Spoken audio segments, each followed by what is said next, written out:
Entrevistas a especialistas de la salud que comparten su experiencia. Salud a tu alcance.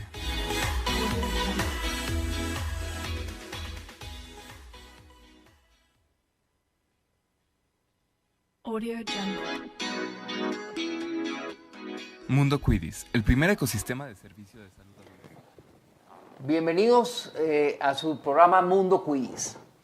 Yo soy Luis Chávez, cofundador y CEO de Corporación Cuidis, la empresa que crea aquí en México lo que llamamos el primer ecosistema de servicios de salud con participación activa de universidades, empresas e instituciones de salud. Como cada semana tenemos programas especiales, hoy tenemos un programa sumamente especial porque vamos a tocar un tema que es de importancia para muchas personas que conocen, es una condición que muchas personas padecen, muchas conocen que la padecen, otras no conocen realmente que la padecen, que no es otra cosa que el trastorno obsesivo compulsivo.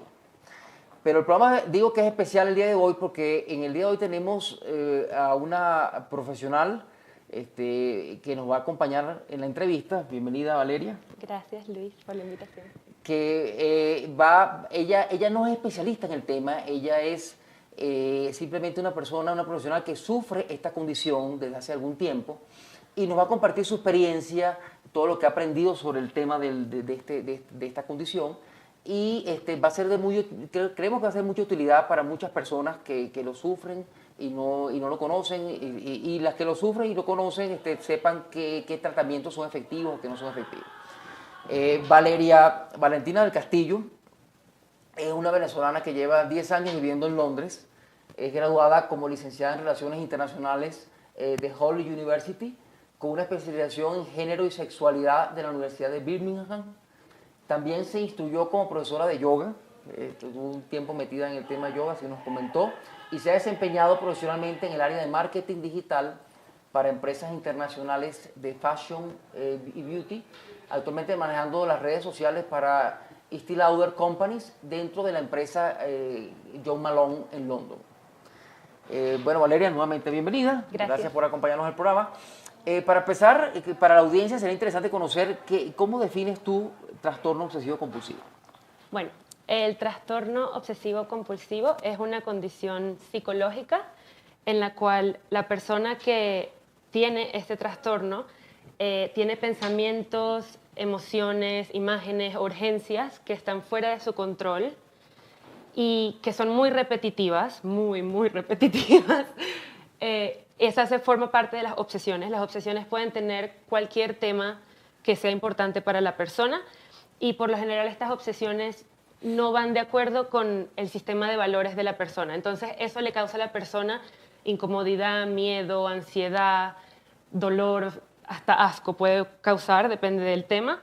Y para que la persona trate de sentirse mejor y de calmarse con esto, la persona hace acciones o rituales que se llaman compulsiones, que lo que hace es que te calmas, por así decirlo, o te ayudan a calmarte por un periodo de tiempo que simplemente es muy corto y es como un ciclo que mientras más compulsiones hagas, más obsesiones vas a tener. Entonces es un círculo vicioso que hay que saber romper. O sea, mientras más intentas calmarte, más se te acelera. Sí, más se te acelera, sí. Mira, Valeria, ¿y cuándo descubriste tú que tenías esta condición? Bueno. ¿Y cómo lo descubriste? Sí. Bueno, yo descubrí que tenía TOC realmente como en el 2016, o sea, hace 3 años. Ya con terapia he entendido que lo tenía desde mucho atrás, pero no sabía qué era porque fui a varios doctores, a varias terapias y en verdad me decían otros diagnósticos como ansiedad, desorden de ansiedad general o depresión, etc. Pero lo descubrí porque estaba en mi casa haciendo yoga y meditando y de repente me entró un pensamiento en la cabeza que decía, ¿cómo sé si mi pareja es correcta para mí? O ¿cómo sé si yo quiero a mi pareja de verdad? Y yo me quedé como impresionada, ¿no? Porque es como una pregunta extraña. Y yo sé, o sea, bueno, no extraña, todo el mundo se cuestiona de vez en cuando, depende de las circunstancias. Claro. Pero me dio como mucho pánico y mucha ansiedad. Y yo trataba como de buscar pruebas, de comprobarme a mí misma que yo sí lo quería. Entonces leía los mensajes o veía fotos y me decía a mí misma, no, claro, yo claro que lo quiero, o porque X y X, o sea, por ciertas cosas. Llegaba a conclusiones. Pero de repente desde ahí la pregunta me volvía a venir muy frecuente hasta que de verdad por los siguientes de 8 a 10 meses, no te estoy mintiendo, Luis, 24 horas al día, 7 días a la semana, yo tenía esa angustia. Ese cuestionamiento permanente en tu Sí, cabeza. y repetía, y yo llamaba a mis papás o a mis amigas y les preguntaba, ¿cómo ustedes saben si ustedes quieren a su pareja? ¿Cómo ustedes saben que la pareja es correcta para ti? Y la gente me preguntaba, pero eso, eso lo debes saber tú, eso lo sabes tú y nada más. Y yo, bueno, entonces yo sacaba conclusiones y me quedaba pegada como en ese círculo. Hasta que un día yo dije, bueno, no puede ser, o sea, yo no puedo seguir así porque tenía ataques de pánico diariamente, lloraba mucho todos los días, o sea, me sentía muy mal y mi pareja me veía mal. Hasta que busqué en internet, en una página de una organización británica que se llama Mind, que es para la salud mental, y me leí todos los diagnósticos, todos, de todas las enfermedades mentales, desde bipolaridad hasta esquizofrenia, psicosis, o sea, todo, porque yo decía que eso no era ansiedad nada más, hasta que llegué con el trastorno obsesivo compulsivo, y cuando leí los síntomas me sentí aliviada. Sé que suena extraño. Identificada. Me sentí aliviada porque antes yo pensaba que no sabía qué me pasaba, me daba mucho, no sé, no sabía. Pero cuando ya hay un diagnóstico, quiere decir que hay un tratamiento. Entonces eso me dio esperanza, como que puedo encontrar ayuda. Pero realmente, por lo que comentas, el diagnóstico te lo diste tú misma, o sea, tú misma Sí. te ubicaste, ¿no? Sí. ¿Eso lo pudiste después contactar con algún especialista? Sí, yo primeramente, yo siempre he sido de que cuando me pasa algo es parte de mi TOC, de que es hipocondríaco también, yo busco mucha información. Entonces, mientras buscaba más información, cuando yo vi que era TOC, busqué más información y así progresivamente encontré a un terapeuta que vive en Israel, que es mi terapeuta desde hace ya 3 años y yo lo adoro, porque se especializa en ese tema en particular de las parejas, pero también es especialista en TOC general. Entonces hemos trabajado en varias cosas. Ah, ok. Y así fue que lo encontré. Lograste corroborar con el especialista que Sí. realmente ese era el tema. Sí, Y un sí. poco para la audiencia, de todo lo que tú has estudiado e investigado sobre el tema, ¿cuáles son los síntomas que tú consideras más comunes que le puede ocurrir, que te ocurrieron a ti y que pueden ocurrir en general sobre el tema del TOC? Claro. El TOC tiene síntomas generales y después tiene síntomas específicos dependiendo del subtipo de trastorno, o sea, de obsesiones que tienes.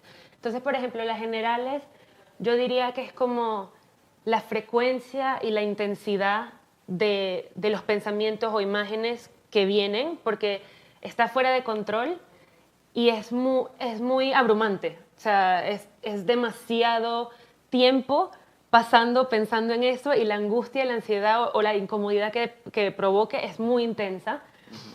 También que la mayoría de los contenidos de las obsesiones son muy en contra de lo que la persona cree. Por ejemplo, si tú dices, voy a tener un bebé, yo quiero tener un bebé, ese es mi sueño de la vida, etc. Y cuando tienes tu bebé y si te da TOC postparto, quizás tengas imágenes de abandonar a tu bebé o que no lo quieres o lo cuestionas. Y tú sabes dentro de ti que esa no eres tú. Que ese no eres tú, pero se te viene como que pudieras hacerlo. Exacto, ¿no? Entonces, pero al ¿Qué pasaría si pensarlo... lo hago? No sé. Exacto, entonces al pensarlo, obviamente eso causa mucho estrés, ansiedad, miedo. Entonces esa es una parte. Y la segunda parte es que dependiendo del tema de las obsesiones hay diferentes compulsiones, que son los rituales. Y estos pueden ser, por ejemplo, chequear o revisar, repetir. Por ejemplo, esto es un ejemplo de la cultura popular que todo el mundo debe saber, que si uno tiene miedo de contaminarse las manos, lo que uno va a hacer es, me tengo que ir a lavar las manos. Y te lavas muchísimo, hasta que las manos a veces tienes marcas, exacto, se te daña la piel. Entonces es eso, porque yo cuando hablo del TOC con mucha gente me dicen, ay, pero a mí me ha pasado eso, o yo tengo esta... en particular, esta no maña, condición, no maña, como, característica. ajá. Y es verdad, todo el mundo los tenemos. A veces la gente cree que es O el costumbre hábito. o un hábito, como Sí. acabas de decir, es costumbre o hábito de hacer Sí, cierto sí. tipo de cosas y a veces que la hace tan repetitiva, como tú dices, Claro. o con tanta ansiedad, tiene que ser, puede ser esa condición. y Puede no lo ser, identifica. exacto, eso, o hay gente que piensa que el TOC es como un hábito, pero entonces ellos no consideran que tienes que tomar en cuenta la frecuencia, la intensidad y el nivel de pánico que te puede dar, pues. Y bueno, como ya dije, dependiendo del subtipo, tienes varias compulsiones que son específicas al subtipo. ¿Y qué tipo de terapias tú has probado que Bueno, puedas comentarnos aquí? Sí, bueno, yo como antes de que supiera que era TOC, yo estaba viendo una psicoterapeuta, o sea, terapia normal de esas de hablar, y la verdad que no me ayudó, porque, o sea, me ayudó a entender muchas cosas de mi niñez y de mis dinámicas familiares, de mis relaciones, pero... Te ayudó para otros temas, ¿no? Sí, Porque tú querías que... o sea, me ayudó a entender el por qué, pero cuando uno trata, por ejemplo, el TOC o la ansiedad, es más importante tener una terapia cognitivo-conductual, que no se enfoque tanto al por qué, sino al, ok, tienes estos síntomas, vamos a tratar los síntomas para que tengas una mejor calidad de vida. Entonces, la terapia que yo hago con mi doctor se llama Exposición y Prevención de Respuesta, EPR. En inglés es ERP. ¿Qué significa eso? Viene de dos partes la terapia. La primera parte es la parte de exposición, es que uno se tiene que exponer y confrontar a tus obsesiones, o sea, a tus miedos. Entonces, no suena divertido, ¿verdad?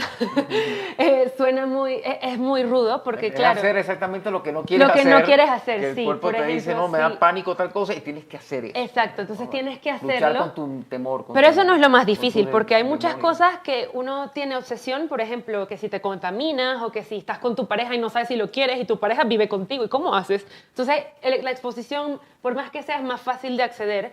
La segunda parte es lo que hace de verdad la terapia, que es que la prevención de la respuesta quiere decir que en vez de hacer tus rituales o compulsiones que te mantienen seguro, que tú sientes que tienes control, es escoger a resistirla. Entonces, no hacer ninguna compulsión o ningún comportamiento que te hace sentir mejor y aguantar la sensación de lo que sea, de ansiedad, de miedo, de terror, de pánico, quedarte con eso. ¿Y cómo uno hace eso? Porque suena muy como, ajá, ¿pero qué haces? Es tratar de aceptar que la incertidumbre y la... ¿Cómo se dice? Que no es certeza, incertidumbre. Sí, bueno, que no tienes certeza de lo que va a exacto, ocurrir. que no hay certeza de lo que va a ocurrir, es aceptar que eso es así y que no está fuera de tu control. O sea, aceptar la posibilidad que tu peor miedo puede ser verdad. Puede ser verdad. Pueda suceder, Ok, exacto. te puede ocurrir. O sea, un poco aguanta el dolor y trata como de acostumbrarse a eso, ¿no? Sí, O sea, entonces, que sí, te agarre claro. como costumbre a Exacto. esa sensación que no es placentera, Exacto. pero que es parte de tu vida. Pero ¿qué pasa? Que esto es lo interesante y por eso es que esta terapia está certificadamente, clínicamente comprobada que funciona. Que mientras estos unos ejercicios, por ejemplo, yo cuando empecé a hacer la terapia, yo tenía que hacer yo le digo mis ejercicios, mi terapia, una vez al día, como por 6 meses, todos los días, 1 hora y media. O sea, porque ¿qué pasa? Mientras más, eso es repetición, entonces mientras más te repite, tu cerebro se va habituando poco a poco a esa sensación. Entonces, por ejemplo, hoy empiezas la ansiedad y lo mides con una escala. Por ejemplo, hoy la ansiedad la tenía a 100. Entonces, mañana quizás el pico me da hasta 95. Quizás en 2 semanas el pico ya va por 50. Entonces, lo ideal es que el pico de ansiedad baje por lo menos a 10, que ya es manejable, para que cuando tú te encuentres un estímulo que te dispara tu TOC, tú dices, ok, o sea, ya tienes práctica de cómo enfrentarlo y de no hacer la compulsión. O sea, por lo que estás diciendo, entonces hay estímulos que te disparan esas sensaciones que no son agradables, que son las que te generan Ansiedad. la ansiedad y la parte obsesión. y la obsesión. Y a la par el tratamiento tiene mucho que ver con que te acostumbres a vivir con eso Sí. y lo veas como algo normal y que no te genere la ansiedad, porque el problema al final resulta ser, por lo que entiendo, es la ansiedad que te ocasiona Sí, la conducta. porque yo creo que la ansiedad es como lo que uno... O sea, no es una sensación placentera. No, Todo no, el mundo, hasta te personas incomoda que para no todo lo que tengan... estás haciendo, Claro, ¿no? la persona que no tenga TOC, una persona relativamente saludable mentalmente, puede tener ansiedad y obviamente no le va a parecer placentero. O sea, a nadie le gusta esa sensación. Pero es tratar de... Es como comprobarte a ti mismo que tú puedes vivir con la ansiedad, que la ansiedad no tiene que pararte de tu vida. Y ansiedad digo miedo, terror, incomodidad en general. pero que eso no debe detenerte, que debes actuar en acuerdo a tus valores y no a lo que te dice la ansiedad. No, perfecto. Bueno, ya vamos a seguir con el tema porque está muy interesante. Vamos a hacer una pequeña pausa porque hoy les quiero hablar un poquito en el área, en Quidditch, en la plataforma Quidditch, no solo tenemos y hemos desarrollado el tema de la plataforma de Quidditch Salud con todos los servicios que siempre están dentro de Quidditch, de los profesionistas que pueden atenderte a domicilio, bien sea física o virtualmente. Y también tenemos la plataforma de Quidditch Market, que es la multitienda, donde vas a poder conseguir cualquier tipo de producto que necesites. Próximamente ya se están incluyendo medicamentos y una serie de productos de marcas muy reconocidas que van a estar dentro de esto. Pero sin embargo sacamos ya una tercera aplicación que a partir de la semana entrante va a estar, que tiene que ver con el tema de los seguros. En Quidditch Seguros, que es la aplicación, vas a conseguir a partir de la semana entrante, vamos a conseguir dos tarjetas digitales que son membresías que vamos a estar promoviendo. Una que es membresía de estudiantes, vamos a ver si la ponemos en la pantalla, la membresía de estudiantes, que va a permitir a un precio muy económico de 66 pesos, los estudiantes van a poder tener seguros de varios tipos, van a poder tener descuentos en más de 9.000 establecimientos, con alianzas que hemos hecho con un proveedor importante de este tema, y van a poder disfrutar de muchas cosas estando asegurados con un costo sumamente económico. Pero esa misma membresía, hay una membresía un poquito más alta, que es la que llamamos membresía Quidditch Vitae Fit. Vamos a ver, Quidditch Vitae Fit va a permitir que ahí vamos a tener los mismos seguros anteriores con montos un poco más elevados, descuentos también en los establecimientos, pero adicionalmente incluye una afiliación a una compañía de gimnasios que está a nivel nacional, que es SmartFit. Todo va a estar por un precio de creo que son 455 pesos, si mal no recuerdo. O sea, un precio muy económico que va a incluir todo eso y la parte del gimnasio. Hoy en día cualquier persona va a una de estas cadenas de gimnasio y quiere afiliarse, sobre todo a nivel nacional, y seguramente va a estar por encima de 600, 700 pesos que tiene que pagar por la afiliación. En Quidditch Seguro, con Quidditch Vitae Fit, va a tener la afiliación por 455 pesos con todos los seguros de salud que estuvimos hablando. Entonces, volvamos con la entrevista porque está muy interesante, Valeria, realmente es un tema que me imagino que te ha costado mucho. Una de las preguntas que tenía pendiente hacerte, ¿cuáles han sido las situaciones que tú consideras más difíciles que has podido vivir? Si nos puedes nombrar alguna que te haya marcado, que hayas podido vivir en tu aprendizaje sobre lo que es el TOC. Se me vienen 2 o 3 a la mente. Seguro hay más, pero Sí. no podemos quedar aquí sentados todo el día. Que no caiga en pánico la audiencia, pero por lo menos que sepan qué cosas que pueden ocurrir, que te ocurrieron y nos puedes comentar. Bueno, son muy personales, depende de mi tema. Pero, por ejemplo, la primera, voy a decir, en ese momento no sabía que tenía TOC. Me habían dicho que tenía ansiedad y depresión, pero no poder terminar mi maestría completamente, porque no pude entregar mi tesis de grado. Por mucho que la quise trabajar, me faltaba un capítulo que suena muy poquito, pero es porque cada vez que yo agarraba y me sentaba en la computadora a escribir, lo único que yo pensaba era no va a ser lo suficientemente buena o no va a estar lo suficientemente perfecta. Y yo siempre he sido una estudiante muy, muy buena, y eso me causaba mucho temor de que iba a hacer una tesis mala. Y hasta mi supervisor me decía, pero submite algo mediocre, igual o sea, si terminas el máster, te quitas ese peso de encima, aunque sea mediocre, yo sé que lo vas a hacer muy bien, pero de verdad que no pude, o sea, me frenó, me frenó y yo en ese momento dije, bueno, tengo que hacer una decisión de que ahorita no puedo con eso y la dejé, o sea, y yo asumo mi responsabilidad, o sea, asumo mi decisión, pero ya con terapia he entendido que eso era parte de eso. Era parte del y yo no sabía, tema y no lo sabías ubicar. No sabía cómo mejorarlo, porque quizás si hubiese tenido un terapeuta en ese momento, trabajo con él, lo que sea, y bueno, poco a poco, y la universidad me hubiese dado una extensión, lo que sea, pero no sabía, entonces no. Bueno, es un caso muy particular, no vaya a ser que los estudiantes que nos están escuchando vayan a llegar a no completar Terminen sus tesis diciendo que no, es que acabo de descubrir que sufro de TOC porque me falta un capítulo. No, no. Pero este es un ejemplo que no, lo digo en sentido de humor para los jóvenes, pero sí es un ejemplo que te pasó a ti y puede ocurrir a Claro, varias sí, personas. sí. Mira, ¿cuáles crees que son los estigmas con los que viven las personas que sufren TOC? Bueno, los estigmas, más que todo, es por la falta de educación en general, de salud mental y enfermedades que afectan a la salud mental. Pero más allá de eso, yo pienso que las representaciones de cultura popular en los medios, sea libro, novela, televisión, series o películas, siempre han presentado al TOC como algo muy... Lo reducen a unos síntomas específicos, que es que extrema limpieza o extremo orden y que te gusta todo por color, ordenadito, o que te limpias, o sea, tienes muy extremo tu aseo personal.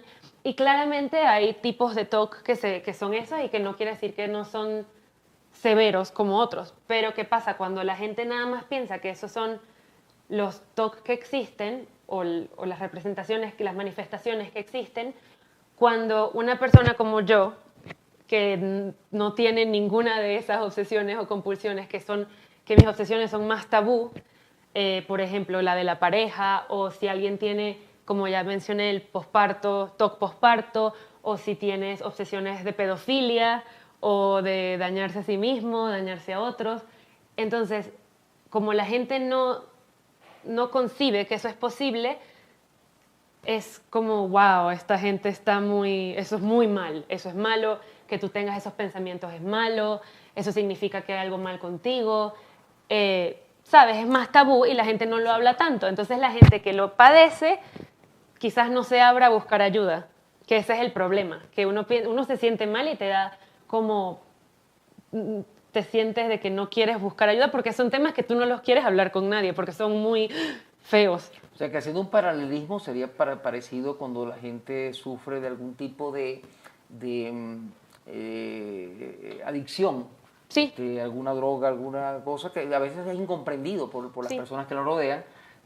Sufre la adicción, el mismo persona quizás no lo quiere aceptar y tú que es adicto al, no sé, al alcohol, a No, alguna que droga, le da vergüenza le da hablar pena algo con del alguien. tema, cree que lo puede controlar. Entonces, Sí. me imagino que eso ha sido parte de la... O que de la- más allá, a mí personalmente es el miedo a que me juzguen, porque, por ejemplo, el tema cuando yo me abría acerca de las obsesiones de que si no sé qué quiero a mi pareja, no lo sé, todo el mundo era, pero eso es normal, eso a mí me ha pasado, o termina con él. Entonces yo me quedaba cortada porque eso no es lo que necesitaba escuchar. No que las cosas que te aseguran que tampoco es bueno porque es contra la terapia, pero o sea, pasa como un problema normal. Normal.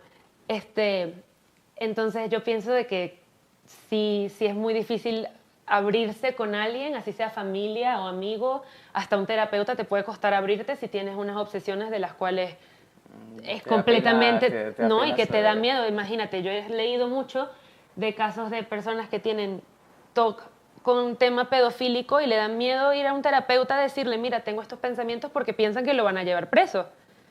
Y la verdad, esa persona nunca haría un daño a un niño o algo porque eso es contra lo que él piensa, eso le da pánico. O sea, le da pánico Que tener... contra sus principios, pero Claro. tiene el pensamiento recurrente en su Exacto. cabeza y le da Entonces pánico piensa que comentarlo. quizás Luis quisiera hacer no sé qué, pero en verdad es porque le da pánico que tiene esos pensamientos en su cabeza.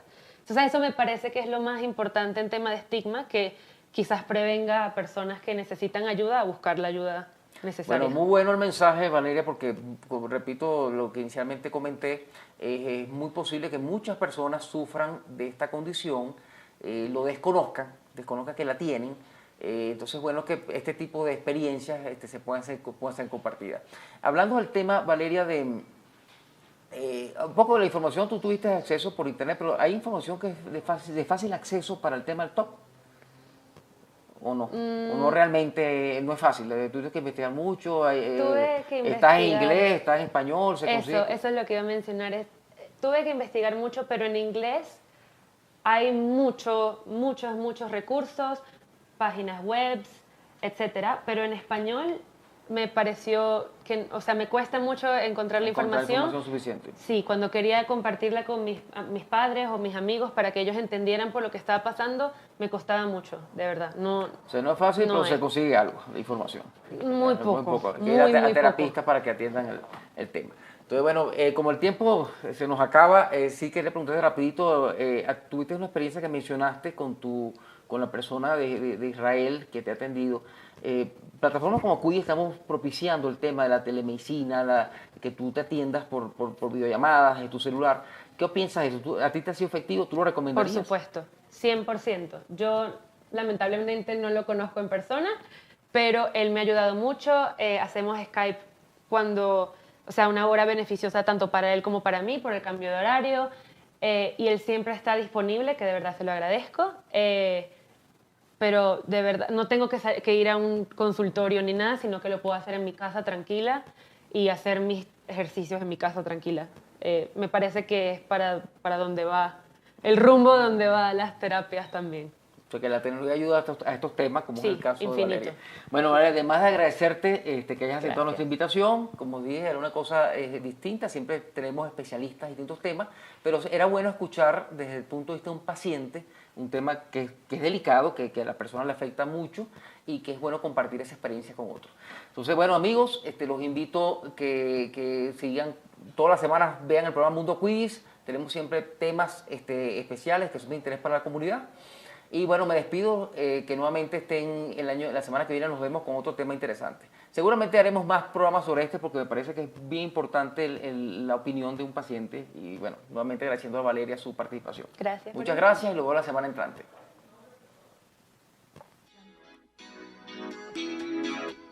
Mundo Cuidis, el primer ecosistema de servicio de salud a domicilio, te informa. Temas de interés en salud. Entrevistas a especialistas de la salud que comparten su experiencia. Salud a tu alcance.